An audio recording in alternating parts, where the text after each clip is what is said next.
तुम्हारी प्रार्थना शब्दों में नहीं, तुम्हारे भावों में सुनी जाती है, श्री कृष्ण कहते हैं। ये वाक्य ईश्वर से संबंध का सबसे गहरा सत्य बताता है। हम अक्सर मानते हैं कि प्रार्थना लंबी होनी चाहिए, सुंदर शब्दों में होनी चाहिए या किसी विशेष तरीके से कही जानी चाहिए। लेकिन भगवान शब्दों को नहीं, हृदय की सच्चाई को सुनते हैं। शब्द तो केवल माध्यम है, वास्तविक प्रार्थना भावों की पवित्रता है। जब मन ईमानदार हो, जब हृदय कृतज्ञ हो, जब आत्मा विनम्र हो, तभी प्रार्थना अपने अर्थ को पाती है। ईश्वर को तुम्हारी आवाज की ऊंचाई नहीं, बल्कि भावों की गहराई चाहिए।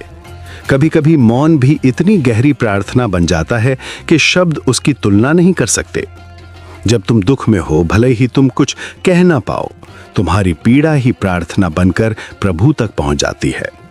जब तुम कृतज्ञता से भर जाते हो, सिर्फ धन्यवाद भी ईश्वर के लिए सबसे सुंदर प्रार्थना बन जाता है।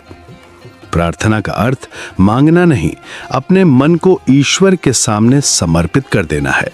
जब तुम्हारे भाव शुद्ध होते हैं, तुम्हारी नीयत सच्ची होती है, तो बिना कहे भी भगवान तुम्हारी बात समझ लेते हैं। इसलिए प्रार्थना की शक्ति शब्दों में नहीं, उस प्रेम, विश्वास और समर्पण में है जो तुम अपने हृदय से भेजते हो।